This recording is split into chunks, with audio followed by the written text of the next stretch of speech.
All right, guys, now that you know who I am, now that you know what I've done in my life and who I've basically been in my sales journey in total, now I know I went over my sales process and my sales system just a little bit, the custom sales process that I created that allowed me to close over $35 million. But for the next few minutes, I'm going to go into it in very much depth, very, very deeply, exactly what I mean by every single step. I'm going to give you scenarios from every industry. I'm going to role play it. I'm going to break it down to a T so you can genuinely understand exactly how it works, the psychology of it, the proof in it, how it works in different scenarios, and exactly what it looks like when you use it, whether it's on the phone, whether it's in person, whether you're selling a water bottle or whether you're selling a house. It's a foolproof system. It works. So this is my foolproof system, sales system, steps 1 through 10 in the sales process that has allowed me to close over $35 million in sales in literally the past 2 years. So let's get into it. So you've seen the guidelines already, right? That's what I use. That's how I go off. That's what I go off of. Now let's go down, right? So you know what it is. You already went over that. Introduction. When I talk about an introduction, of course I already went over this. It's pretty vague, but there's three parts to it. You're going to exchange your name, you're going to exchange your role, and you're going to have some sort of positive connotation after you exchange names. So exchange name. I always go with this. My name comes first. You're in my call. You're in my house. This is my appointment. I'm the leader. My name's Tommy, and you are. Now they're forced to say their name. They're forced to shake my hand. They're forced to engage, right? I'm Tommy, and you are, or it's on the phone. Hey, this is Tommy, and you are, and this is Tommy. Who is this? Yada yada. You gotta say. You need the name. They need to know my name. I need to know their name. Know who you're talking to. They need to know you. It's that simple. Exchange your role. Verbalize your position or your role and assert your expertise. So when I say verbalize your position or role, hey, it's Tommy, the agent over here at yada yada yada. Hey, it's Tommy, the agent at yada yada yada. Yeah, I'm the salesperson that'll actually be taking care of you, that'll be holding your hand through this transaction. Yada yada yada. You know me, you know my role, you know what I'm doing. Off rip in the first 5 seconds. If you're selling insurance, it's hey, I'm John. I'm the insurance agent over at MetLife Policy. Whatever, insert your name, your role, and then assert your expertise. Hey, I'm Tommy. I'm the agent over here. I know everything about this area. I know everything about this property. Yada yada yada. Now you know my name, my role as the salesperson, my expertise, what I do, how I do it, and it's been 5 seconds. It's very important. And then a positive connotation, right? So some sort of positive verbiage to start the call or conversation to make the conversation or call have an uplifting mood. Hey, it's Tommy. I'm the salesperson over here. I'm so glad you could make it. Hey, it's Tommy, and you are? Oh, you're John. I'm so glad you can make it here, John. I'm the salesperson over here. I know everything about this. Hey, I'm Tommy, and you are? Oh, John. I'm happy to finally talk to you, John. How are you doing today? Oh, it's great to meet, John. How are you? Great, good, happy. These are all positive connotations, which means you're now coming across as, hey, I'm excited to talk to you. I'm excited about this. This is a positive thing. This is going to be great, basically. Now their brain feels like, okay. This is good. I'm happy right now. The psychology in their brain needs to feel happy from the jump. That's very important. A lot of people overlook that step. A positive connotation, something very small. Glad you could make it. Happy to finally meet. Happy to finally talk. It's good to finally meet you. Moving on. Step 2. Set a clear agenda for the call. There's 3 pillars in this: time, headspace, and basis of the sale. I'm going to break all 3 of those down for you and give you examples. So time. I've said this in the beginning part, but someone DM'd me about time and rapport should switch. No, the clear agenda needs to be the second thing you address, right? Because the rest of the call is irrelevant if they're not ready for your clear agenda. So you're going to start like this. Make sure they have enough time to cover every aspect of the 10 steps of your sales process. You need the time to get through the entire discovery, the pitch, the objections, and the payment collection or the deposit. You need their valuable time because your time is valuable. You need time. So you need time to get through all this. If they don't have the time, we're going to reschedule a time where you do have the time. And time doesn't mean, I got 40 minutes, but I'm driving right now. No, time is 40 minutes to an hour where you are sitting down and you are attentive and you are locked in on what I have and we have to talk about right now.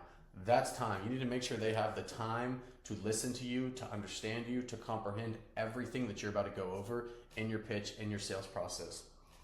Headspace. The prospect needs to be in the right state of mind to be able to receive and understand everything that you guys are about to discuss, right? If they're not in a good mood, not the right time. If they're not happy, if they can't quite understand what the call's about to be about, then it's irrelevant. Like, they need to know exactly why they're calling, exactly why they inquired, exactly what they're about to buy. They need to know exactly what's going on, and they need to be in the right headspace, meaning I have to have full attention. It's the same. These are all kind of the same thing. Headspace. I have to be in a good mood. I have to be attentive. I have to be locked in. I'm not driving. The kids aren't screaming in the background. There's nothing else going on except my voice and your voice and the product or service. That's it. Make sure they're in the right mental space to understand what's about to happen. They have to be calm, they have to be collective, and they have to be attentive. Write that down. Calm, collected, and attentive. Write that down in your notes right now. Basis of the sale. So address what the discussion is about to be about. So what are we going to talk about here? You know, in a call, I like to say, yeah, these discovery calls tend to go like this, X, Y, and Z. Yeah, they tend to last about this long, X, Y, and Z. Make sure they truly understand what they are inquiring about. Remember, they inquired, so you have all the right in the world to tell them exactly what it is off rip. So this is normally what it looks like. That's why I have that in a quote. This is normally what it looks like. This is normally how long it takes. This is normally what we go over in these calls, in this appointment, in this conversation. Make sure they understand the basis of the sale. So when setting a clear agenda, it's, do they have the time? Are they in the right headspace? And do they know the basis of this sale, this discussion, this product, this service? If they don't have all three of those things, you have to reschedule to a time and a place where they do have all three of those things, because that is a make or break in your sales process. They have to be attentive, because if they're not attentive, if they're not calm, if they're not in the right headspace, if they don't have the time, you're not going to be able to sell them. They're going to use that as a cop-out. You need to make sure you cover all those off rip, and if they're good on all of them, you continue on to step number 3, which is right here. We're going to build small rapport. There's 3 pillars to this. Find common ground, show you are human, but keep the rapport to a minimum, keep it small. So find common ground. Find some sort of similar interest between, whether it's sports teams, foods, cities, hobbies, something that you guys can relate on and banter about for a minute. So that's what I have in the second bullet. Relate to them on a calm level. Banter, just genuine human interaction. You know, it's like, oh, yo, bro, I see you're wearing a Philly shirt. Are you from Philly? And you're like, yeah. They're like, yeah. And I'm like, dude, I love the MLB. Like, I'm a Braves fan. You like watching MLB? Yeah, bro. Oh, do you know Brandon Marsh? You know, I actually went to high school with him, bro. He plays center field for the Phillies. That's crazy? And he's like, yeah, bro, Marsh is a dog, bro. And you're going back and forth. This is banter. This is good. We're connecting outside of the sale. We're connecting as human beings. Now his brain, the prospect's brain, trust me a little more, because I'm not just some robotic salesman that's talking to them, right? That goes in hand with pillar 2. Show that you are human. Don't be the robotic salesman. So this is what we're doing. Don't, like, scripts are bullshit. Don't follow scripts. If you have to have a script, you suck at sales. You live sales. You don't need scripts. So don't be a robotic salesman. Separate yourself from the average salesman. Good salespeople follow scripts. Great salespeople are just themselves, and they don't try to sell. They just close. Quote by Hormozy. Great salespeople don't sell. They just close. This is important because you're showing them you're just like them. You watch sports. You have hobbies. You're a normal person. Show them you're human. Show them you make mistakes. Show them you like to do bullshit. Like, show them you're a human being. To the third pillar, keep the rapport to a minimum. Do not drag the conversation on. You still need to hold frame and authority. If you banter for 30 minutes, you just wasted 30 minutes of their time, their attention, and just their headspace in general. That's for a different time after they buy, after you guys decide this isn't for them, whatever. Keep the rapport to a minimum. Keep it brief so you can retain their attention for the full discussion and the full sales process. You are the authority figure.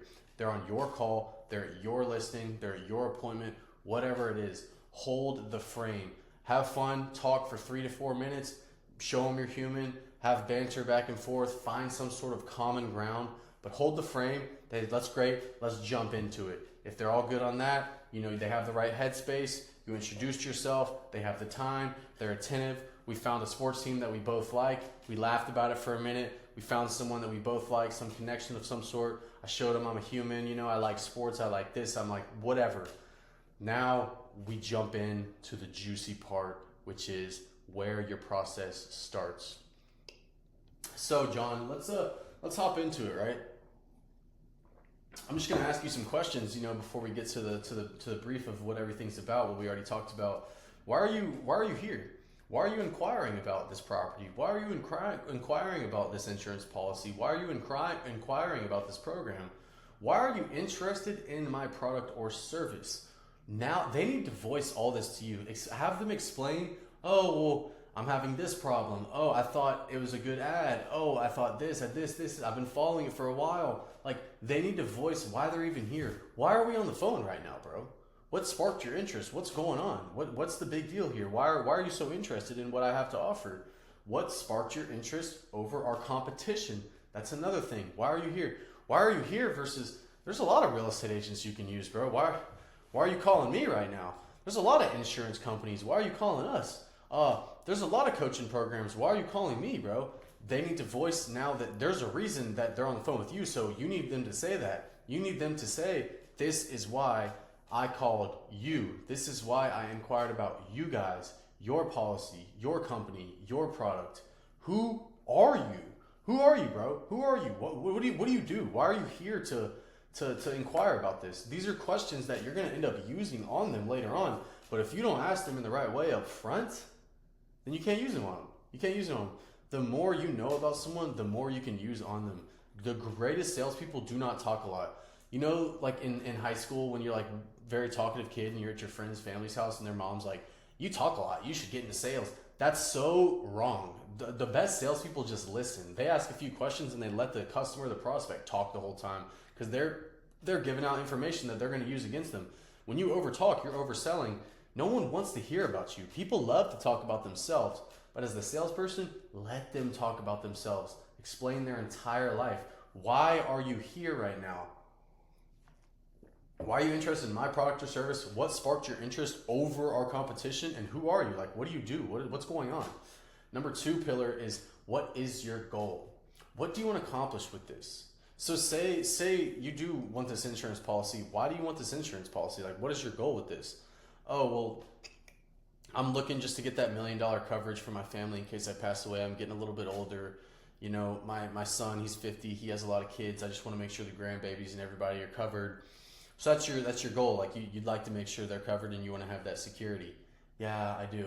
Well, would this product or service, you think, do that for you? Before I get into anything, you think that's like why you're here? Is you think we're the answer to that issue? Yeah, I think like from what I've seen, you guys have a good policy and that's good for me.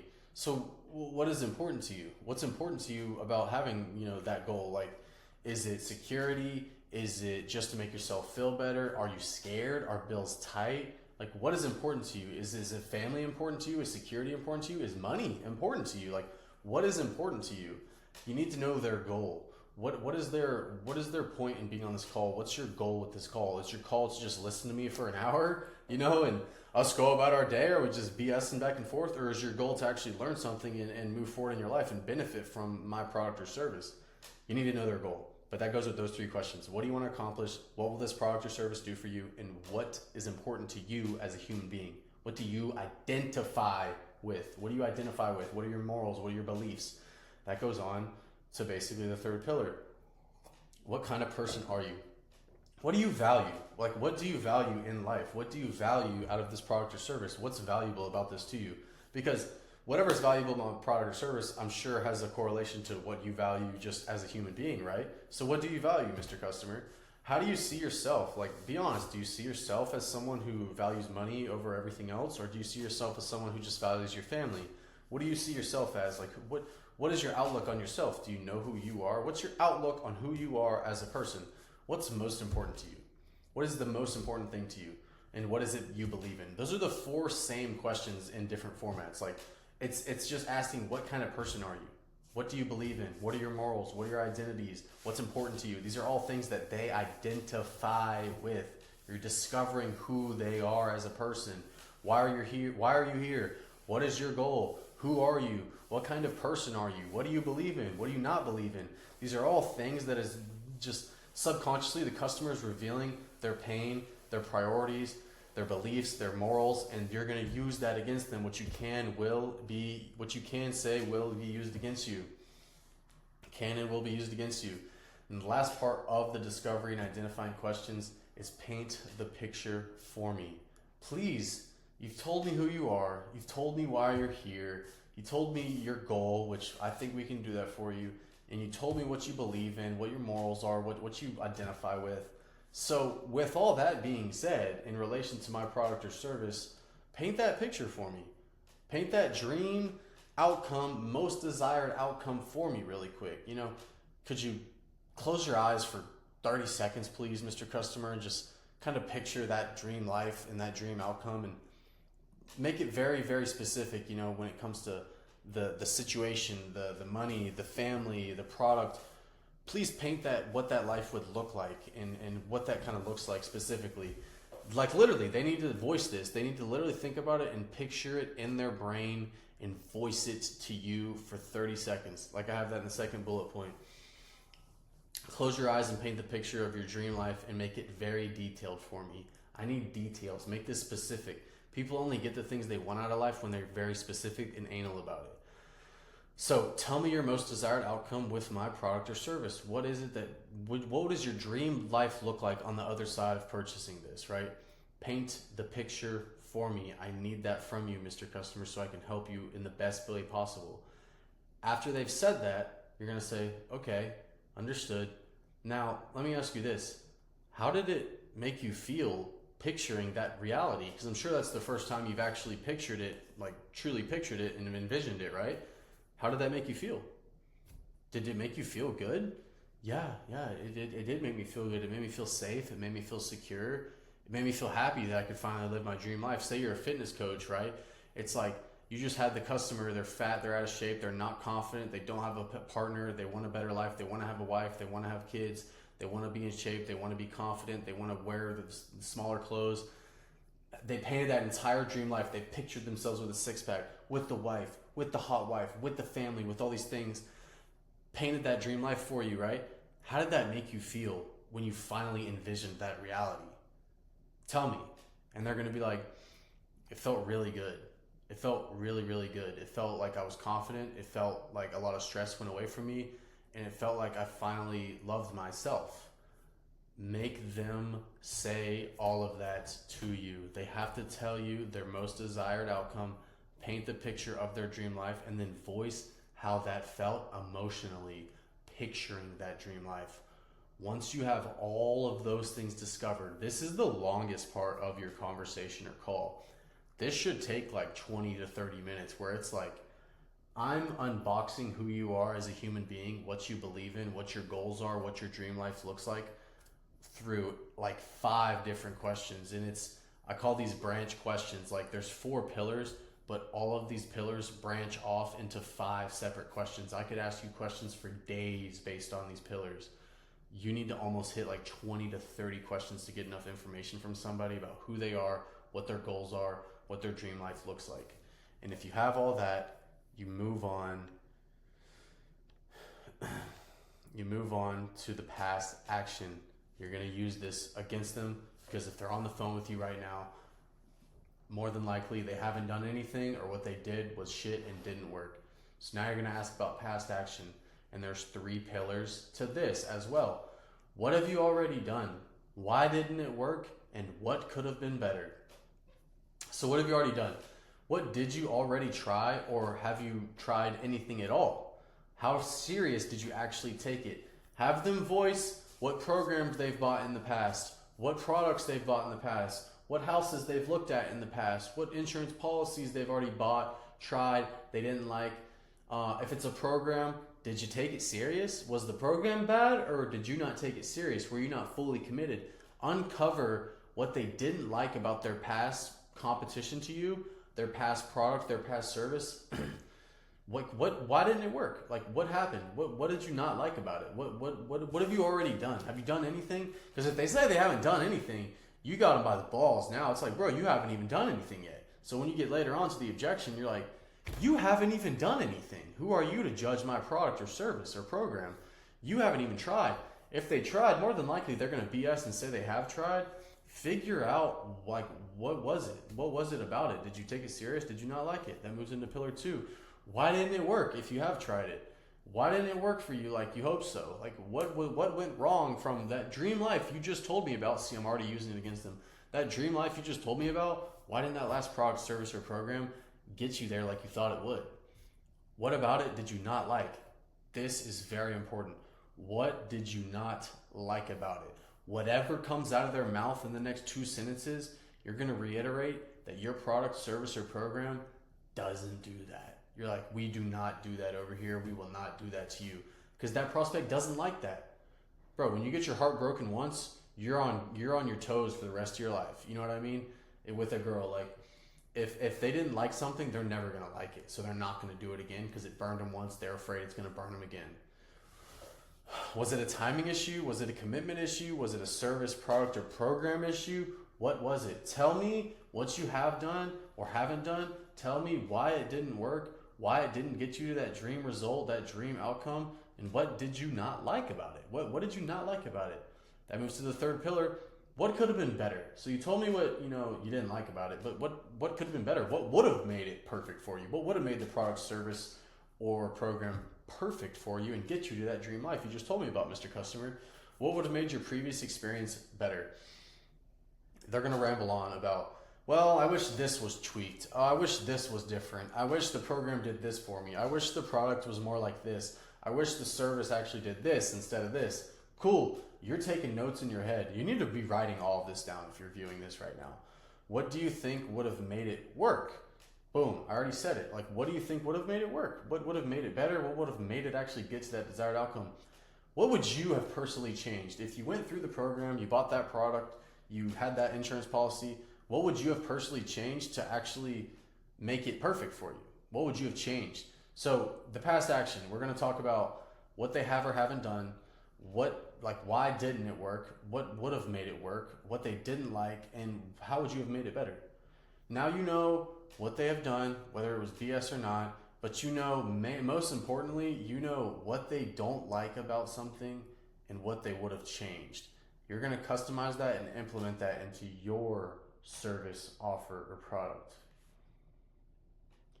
And then once you know that, now I am the solution. I am the answer to all your problems. Offer, solution, or pitch. There's 4 different pillars to this. Here is what we have to offer. Here's how I personally can help. These are the results people like you generally get and the pricing. All of this is pretty much nonchalant, confident, calm, collected. It's a presentation.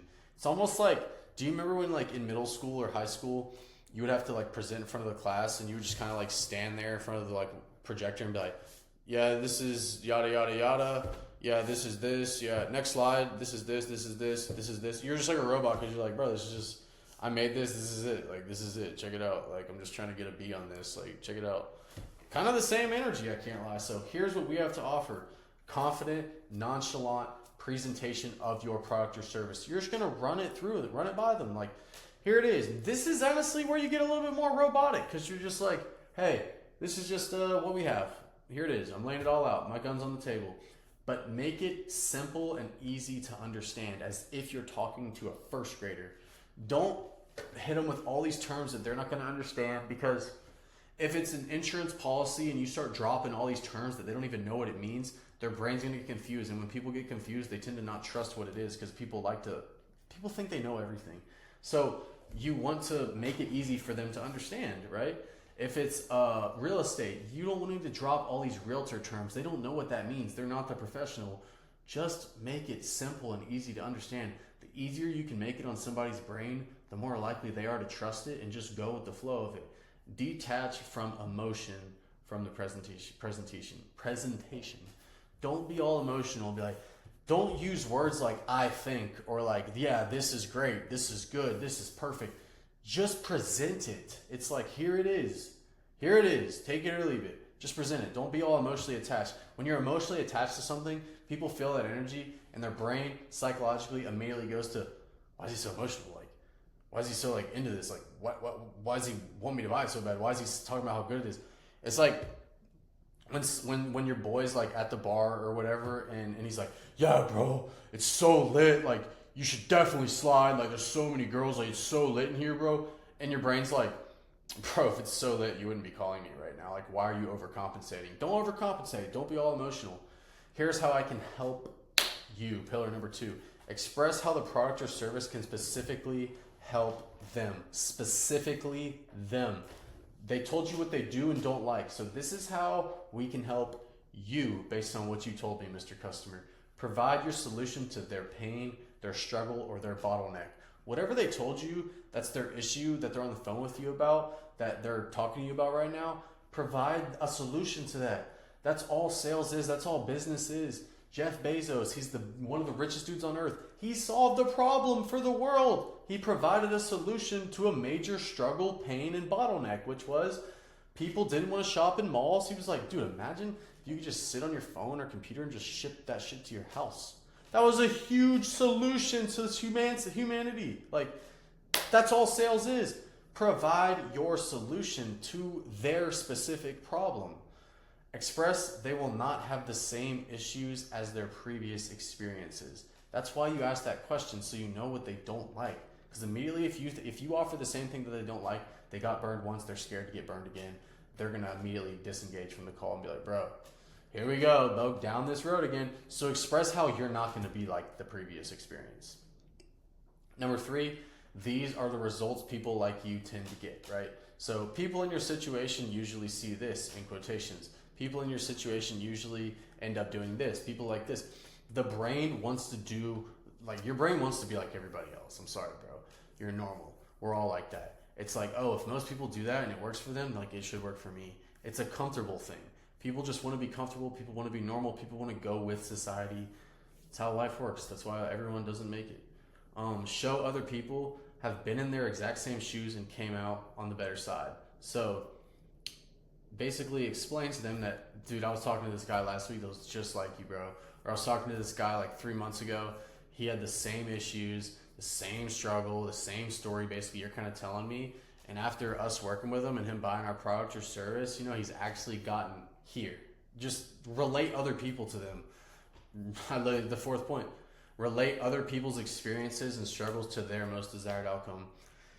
It's like, I'm selling a fitness program. It's like, yeah, I understand, like, you don't like the typical, you don't want to run and do cardio, but you want to lose weight. So it's like, you're looking for a calorie deficit. So you're more of a diet person. I had a guy named Michael who, he had very similar, like, issues. He didn't like cardio. He kind of just wanted to lift weights and, like, diet. And we really thought it was going to be hard for him. And he thought it was going to be hard for him to get the results he wanted. But I mean, with our system, lo and behold, with our program, lo and behold, we kind of just gave him a custom program to himself, and now he's down 40 pounds, bro, and he's confident, he's happy, kind of just like you told me you wanted to be. Dream life, I'm reiterating it, just like you. Relate to them, to other people. And then the pricing. The pricing is literally just, you're like a robot. It's almost like there's just a price tag on your head. So this is the investment to get started. This is what the price is for everything you'd be getting. Be blunt, be confident, be firm. It's just like, yep, I presented everything. I just presented everything I can offer specifically to you. I solved your problem. This is what it typically looks like. This is how it works for other people. Here's the price. Here's the investment. Never say cost. Don't even really say price. It's like, here's the investment, here's what it's going to be. This is what it kind of looks like. But I'm blunt and confident and I'm firm on it. It's kind of like if you watch my other videos when I used to sell cars, it's like, I'd walk out and be like, here's a monthly payment. And just sit there and stare at it much, but that's it. There's the car, here's the payment. People hate that awkward shit. So sometimes they're just gonna be like, bet, and sign it so they can get out of my face. But that's not how everybody is. But pricing, just be blunt, confident, and firm. And then you're gonna get to the bread and butter right here. Offer your solution and pitch, and then you're on to the objection handle. Notice how this is in green, because that is where your money is made. That's where your money is made. So this is when you're going to objection handle, right? You're going to handle all of their concerns, their hesitation, their everything, that the reason that they didn't just buy right then and there. You're going to handle that right here. It's green because this is when you make your money. There's 4 pillars to this. Ease the tension and calm their emotions. Ask them to explain. Use alignment from the discovery section, which is step number 4, their identity, and expose them. So start with easing the tension and calm their emotions. Just like when I talked about the cars sales example. It's like, oh, I just gave the payment. We're just sitting there and it's awkward. And they're like sitting there and I'm like, I didn't just give you the news that you had cancer. You know, it's just a car payment. And they started, yeah, you're right, bro. You know, it's like, I'm just easing the tension. Like, it's cool. It's fine. This is normal. This is just money. This is just life. It's okay. Because now on the other side of the price, you just drop the price and it's $5,000, it's $100,000, it's whatever. And they're like, money, that's a lot of money. Like, this is going to be huge. It's like, bro, calm down. Ease the tension with a joke. Get rid of the tension with some sort of joke like I just did. It's like, bro, I didn't just say you had cancer. Like, it's just a car payment. And then we start laughing. Keep their emotions stable. You want to keep them in a level head. Like, you don't need them all scared, hyper, you know, worried. Like, just like keep them stable. Be like, it's okay. Remind them it's okay and it's normal to feel like that. It's normal to have concerns. Everyone feels like that. Give them a personal story. Bro, I can remember when I bought my first X, Y, and Z, I was like super freaked out at first. And then after the salesman kind of walked me through it a little more, I felt a lot better. So like, it's normal how you're feeling right now, bro. So whatever your concerns are, just let me know right now. Boom, you just separated yourself from normal salespeople. Ask them to explain. Have them voice their concerns or reasons for hesitation. Uncover the truth and find out what is truly preventing them from moving forward right now. So tell me, like, what is it? What are your main concerns, bro? Like, what's the reason for not just pulling the trigger right then and there when I asked you to, or when I dropped the price for you? Uncover the truth. They're going to give you a BS answer. They're going to give you a BS answer. They're going to give you a BS answer. After you basically call that bullshit for 3 times in a row, be like, bro, what really is it? Like, just be straight up with me. You're not going to hurt my feelings. I don't need the money. I'm still going to eat tonight. Just tell me what it is, bro. We talked about how we like the same baseball team. Like, we're literally from the same city. Just tell me what's up. Tell me what's up. It's fine. Tell me the truth. Get them to uncover the main reason. There's a specific reason we're not just pulling the trigger. Say it's like, bro, I just don't like have the money for that right now. And it's like, cool. You know, find out, is that like the only reason? Like, because I can work on the money, but like, is that the only reason? Is there something else? Are you sure? Whatever. Find out what is truly preventing them from moving forward right here, right now. Uncover the truth and ask them to explain in detail, because the more information you have, the more you can use on them. Now, use alignment. So they've expressed their concern. You calm the tension. This is their concern about it. Use the alignment, right? Have them voice their concerns and reason for hesitation and uncover the truth. Sorry. That shouldn't be copy pasted like that, but I can literally just do it off the dome for you. Use alignment. Use what they told you in the beginning part about who they are, what they identify with, to align them with their future self and their future outcome. It's like, you told me, Mr. Customer, you believe in this, you think of yourself as this type of person, and you're this, and that's your situation, and then you painted for me your dream life on this hand. The only way you're going to get to this dream life is by actually taking the action and the risk and doing something uncomfortable to get there. The reason you're here is because you do this all the time with everything you do. You hesitate, you lack confidence, you lack commitment. This guy up here doesn't do that. This guy up here doesn't do that. This guy right here understands it's going to be uncomfortable, understands it's going to be a stretch, and goes for it. You can't just magically get up there. But you're using the alignment of who they are, their behaviors versus their beliefs. So there's their belief of themselves, but here's your behavior, bro. This is reality. This is what you think about yourself, but here's how you're behaving right now. Here are your actions. If you want to get to that dream life over here, your behavior has to correlate with that. I'm aligning their beliefs and their behaviors and their actions to their dream life. And then expose them. Using their alignment and identity to the most desired outcome, display they aren't reaching their goals because of action. Like, it kind of goes hand in hand. Show them they have to change to change. Change doesn't come from nothing. Like, insanity is doing the same thing over and over again and expecting the same result. You have to change your mindset, your outlook, your actions, everything about yourself if you want to get that actual final dream outcome, most desired outcome. You have to do something different to be different, for it to look different. You're using their identity, their beliefs, their alignment with all that in their dream life that they told you about, and be like, bro, I'm going to tell you straight up. I'm exposing you right now because no one cares about you enough to tell you how it is. This is what it is. This is how it is. Do it. Do it. Go for it. You want to get there? This is the way to get there. Stop being this version of yourself. Understand you're going to have to change right here, right now. Objection handling isn't that hard. If you use those 4 pillars, it's pretty much that simple. You got to ease the tension, calm their emotions, keep their emotions very stable, ask them to explain their main concern. What is it? Why are you hesitating? But make sure you uncover the very underlying truth, the thing that's deep into their chest. Remember, you're going to have to go through 3 BS answers just to get there. Use an alignment of their personal beliefs of themselves, their identity, and the lack of action to get to that dream life, and then expose them on it. Be like, bro, I'm telling you straight up, this is why. This is why you're broke right now, because you're scared to do shit like this. And that's never going to change for you until you take action to match that dream outcome you just told me about. So you did all that, and by the end of this, they should be like, you're right, bro. You're right. I get it. I get it now. Like, no one's ever put it like that. You're right. If I want to do something, I got to change and I got to go for it. It's like, cool.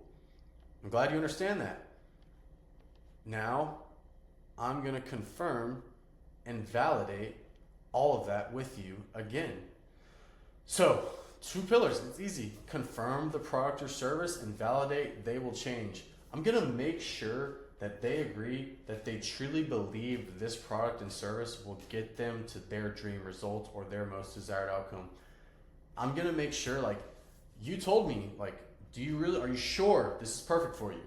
Because now it's kind of like now they kind of want to, I just exposed them, now they kind of want to, like, prove it to me. So I'm like, are you sure? Which is just another way for me getting them to keep reiterating, like, yes, bro, like, yes, let's go, let's do it, this is perfect. And I'm like, are you sure this is the answer to your solutions? Because I mean, I think it is, but 5 minutes ago when you hit me with this price objection and all this other stuff, I was kind of like, maybe this isn't his solution. Maybe he's got other underlying issues. And now he's kind of like offended. And he's like, no, I'm going to live that dream life. This is definitely for me. Everything looks good. And I'm like, okay, well, like, you told me it was about the money. Like, if money aside, like, if there was no money involved, if we lived in the 1400s and money wasn't a thing and I was going to trade you a barrel of socks for it, like barter back in those days, money aside, would you benefit from this? Like, would this help you get the results you're looking for? And if they say yes, you got them right then and there. Because it's like, yeah, bro, like, this is perfect. If you could give it to me for free, like, I would take off from this. And it's like, well, bro, like, nothing in life's free. And if you don't pay, you don't pay attention. But I'm glad you said that. So money aside, this is perfect for you and your dream outcome. Yes, it is. Now I'm going to validate that you're willing to commit and change. Make them understand to get different results, they have to change everything about how they operate, right? Make sure they know to get their most desired outcome, they will have to be willing to commit and to change. Now I'm kind of threatening their ego. I'm like, look, bro, you told me you did this and it didn't work. You were hesitant about the price. I just explained to you, like, your behaviors and your identities have to match, the actions of your dream life. Are you willing to do that? Tell me right now, because I don't want someone returning my product. I don't want someone pulling out the deal. I don't want someone calling me that they got a bad experience. Like, I want to make sure you're serious. I want to make sure you're ready to commit and you're ready to change and you're ready to actually take action, bro. And at this point, they're going to be like, yeah, I am, bro. I'm ready. Like, I'm not going to be that version anymore. I'm going to go for it. And you're like, cool. Glad you said that. I'm glad you said that out loud. Now we're going to go to the last step, close. Because if you do steps, 3 through 7, 8 correctly, the close it's a layup at this point. You already closed them at this point. Through the discovery, through the objection handling, through the confirmation and the validation. Now the close is like, good, bro. I'm glad you finally see yourself and see that desired outcome and see the issues and the underlying issues that you have getting the results that you're currently getting. So here's how it works. I'm going to send you this payment link, and I'm going to send you this link for the deposit, the ACHC payment. Here's how it is. Deposits typically this, payments typically this, yada yada. I'm not asking. I'm telling them. Like I'm like, because if for some reason I send this link and they're like, bro, like they're still bitching. I'm like, bro, we just went over this. We just went over this for the past 30 minutes about how you need to change, how you need to commit, how your actions and beliefs need to match your behavior. Like, what's going on? 9 times out of 10 though, I'm not asking. I'm telling. I'm like, here it is. Because it's a no-brainer. We just talked about it. I'm sending it to you. You should have the confidence to ask for the money and ask for the sale. I don't even want to say ask. Assume the sale if you did all those steps right, because you've already sold them at this point. And walk them through it and be attentive. Don't check out and be a dick and like get on your phone or whatever, like, or just talk, like act like you're all good. No, yeah. Like I got the sale, like whatever, bro. Like that's how scammers work, and that's how you don't make it in the business world. That's short-term success, and you don't want that in sales. So walk them through it. Make sure they understood how it works. Make sure they get a receipt. Make sure they get a receipt of their earnest money. They get a receipt of the payment, whatever, so that they can, feel like they're taken care of and they can trust you. You want their trust, bro, and you want to fulfill. So walk them through it and be attentive, right? And after that, simple. Deliver your product or service. Like, there's 3 pillars to this, and it's fulfillment, set up an onboarding or the next meeting to when you go over more details, and then a referral. So fulfillment, send them everything that you promised them when it comes to their specific needs, outcomes, and results, and your solution to those problems and those bottlenecks. Do not overpromise and underpromise, or overpromise and underdeliver is what it should say. Sorry, I've been working for like 10 hours straight on this. I can't lie. Do not overpromise and underdeliver. I used to do this in the beginning of real estate, and it used to bite me in the butt so much. Like I would promise all this shit just to get them to sign deals, and then like come closing or after the house, I like couldn't fulfill on it, and it was a bad look for me, bro. Don't do that. Do not do that. I'd rather be blunt and lose the sale and be transparent than overpromise and underdeliver. Do good business. Do good business with people because it leads to referrals. So set up the next onboarding and next meeting. Set a time right here on this call at this discussion when you will get them started or get things in motion. Hey, real estate, the walkthrough is going to be this day. Hey, due diligence is up on this day. Hey, the policy to onboard you will start this day. The program will onboard you on this day at this time. Set the expectations and the time frame for everything. Make sure they understand everything they just purchased, bro. Don't just be like, appreciate the money, I'm out. No, fulfill, bro. Set up and onboard them. Set a time for the next meeting. Set an expectation and a time frame for how this is going to progress and how it's going to look. And then lastly, this is how you double your business for free, without advertisements, without anything. Just straight good business, bro. Referrals. If they had a good outlook on the product or service, it's like, hey, do you know anyone else that's looking to buy? Do you know anyone else that's looking to invest? Do you know anyone else that's looking to get in shape, buy insurance, whatever? This is how you grow your business without spending more money on advertising or giving any more effort, because there's no effort involved. If I spend an hour and a half on the phone with this guy and get him to buy this house, and it took a lot of energy and time, and I'm like, yo, do you like know anyone that's looking to buy a house as well as you in this area? And he's like, yeah, bro, I got 2 people. Those people are more liable to trust you just based on somebody else that they're friends with. It's like, if your boy's like, yo, go to my barber, and like he's got a fire haircut, and he's like, yeah, bro, he's a G. Like, I don't even need to talk to the barber. Like, I'm just pulling up and getting it cut. I'm like, bro, I trust you because you're my boy said you're the guy. You just got 3 times your business with literally giving no more effort. It's a hack. But the only way to get referrals is to do good business, right? So that's the 10th step. And after that, congratulations. You just made money. And it says welcome because you're welcome. I just gave you my in-depth 10-step proven sales process that took me 4 years, every weekend of my 18, 19, 20, 21, 22-year-old life. A lot of failure, a lot of phone calls, a lot of conversations, a lot of awkward conversations, a lot of failed contracts, a lot of money lost, time lost, energy lost. I just gave you the entire thing for free on YouTube.